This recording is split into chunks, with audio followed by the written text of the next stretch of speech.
Well, joining us now to talk about his last trip over there to Afghanistan is Tim Malloy, that investigative journalist.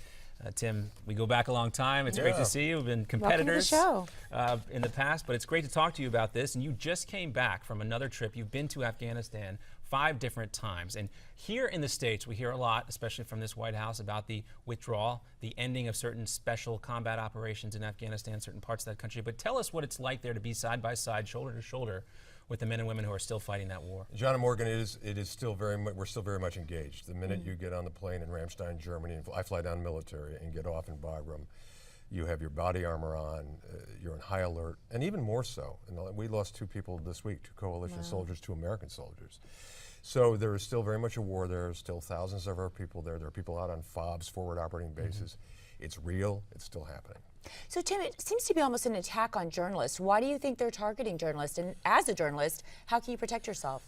It is a shoot the messenger thing, and it's evolved. It used to be the journalists were valued as people who are conduits of your information. Now it's no longer that. It's just so raw and hateful right now that we are not trusted, and particularly ISIS. Taliban kind of started as ISIS has taken to such an incredible extreme, as you well know, that we are now targets. As much as the military, maybe even more so.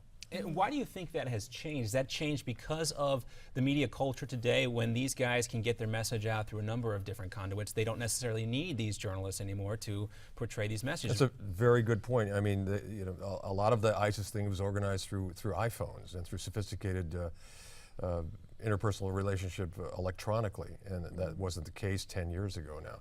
They don't need us like they used to.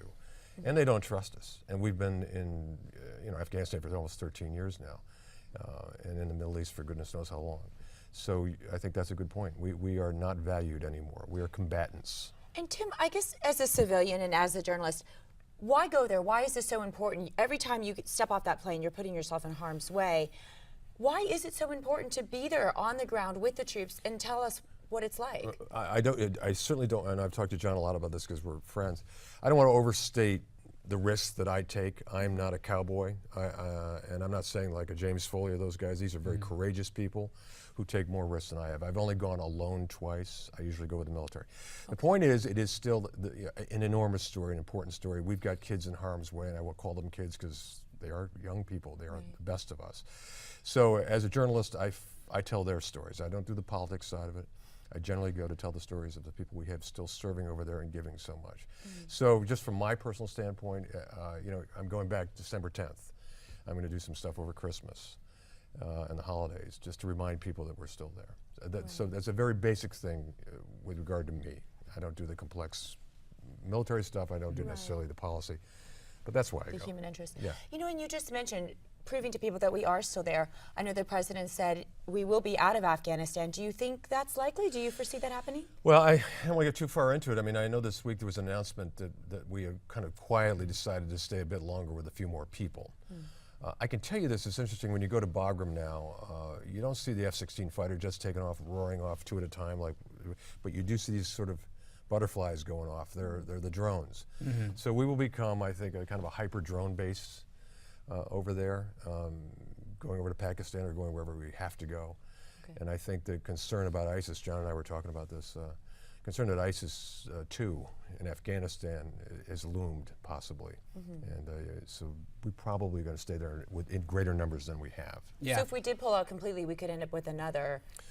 Well, you're saying that, I'm not, but I mean, I think that's no. I think could. And other people have said that as well. And of course, that was the real concern why we went into Afghanistan in the first place. We're going to continue to talk a little bit more about this. Tim Malloy is going to stick around for another segment because we do also want to talk about the specific work that the kids, as Tim said, the young men and women, not so young men and women too, that are still over there now, very much involved in the ongoing war in Afghanistan. John Bachman, Morgan Thompson. Tim Malloy is going to be back with us talking more about what's actually taking place in Afghanistan. As Tim mentioned, another big attack just this week. More to come.